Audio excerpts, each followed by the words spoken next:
I was diagnosed with stage 2B lung cancer in 2010, September of 2010. I went to the emergency room because I was having discomfort in my shoulder blade area.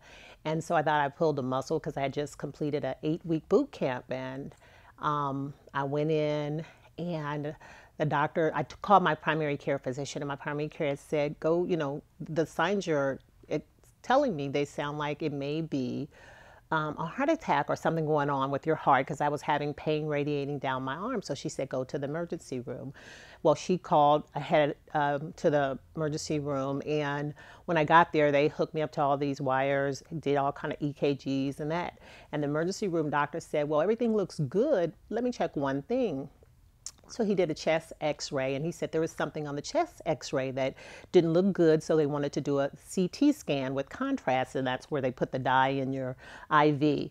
And he got the results back from that, the emergency room physician, and he said, Mrs. Bolden, it looks like there's something on your lung, and with the spores that are sticking out, it looks like lung cancer. And so I'm sitting there, and I'm sitting with my then 24-year-old daughter who took me to the emergency room. And I'm sitting there and I'm going, excuse me? And he says, it looks like lung cancer. And I said, well, I don't smoke. I've never smoked.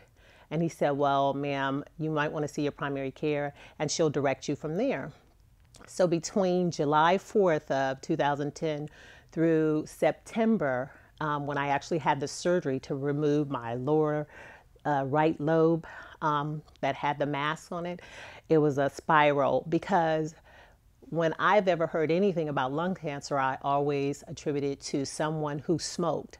And being someone who never smoked, being someone who was into health and exercise, eating right, dieting, like I said, I had just finished an 8-week boot camp. So for someone to say, you have lung cancer, I thought you get this and I thought you got that. So a lot of the physicians that I saw within that time said, well, what triggered this? What made you go to the doctor? And I said, because I thought I pulled a muscle. And they were like, well, what signs did you have? I said, I just had a lot of discomfort between my shoulder blades.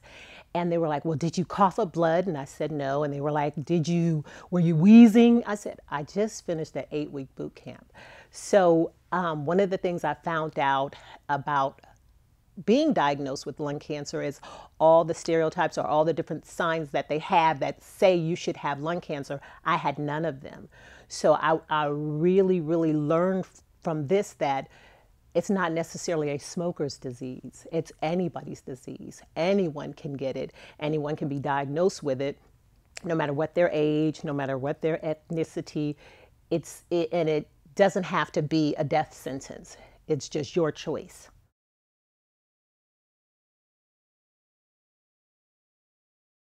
When anyone hears cancer, everyone, themselves, as well as everyone around them, panic. They hear cancer and they panic. Don't take it as this is my last hope. My saying, and I say it every time, and this is what keeps me going, is I shall live and not die. So I don't feel like a person who's just been diagnosed with lung cancer should take it as I'm going to die. I feel like they should take it as this is a way of I'm going to have a new life. It may be different from my old life, but I'm going to have a new life. I wish more people knew that lung cancer is not a smoker's disease. It's anyone's disease. I wish people took the time to learn more about it. I wish more people advocated for lung cancer. I wish more people got involved with lung cancer, because one of the things that people don't know about lung cancer, it is the #1 cancer killer. They hear breast cancer, and not taking away from breast cancer, but everybody says that's it. It's not, it's lung cancer. Lung cancer kills more people than all of the cancers put together.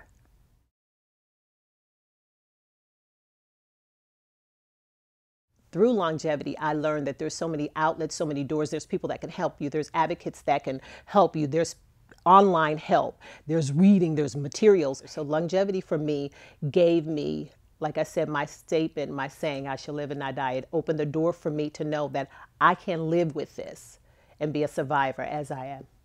Survivorship for me means I'll get a chance to see my 17-year-old daughter graduate from high school. I'll get a chance to see my 17-year-old daughter graduate from college. I'll get a chance to see my 26-year-old daughter when she gets married, and I'll get a chance to see my grandkids from that union. Survivorship to me gave me the chance to see my son graduate from the Marines. It gives me a chance to see him progress in his ability to go to school. He wants to play football. It'll give me a chance to see him play pro ball. Survivorship to me means my life continues. It doesn't stop.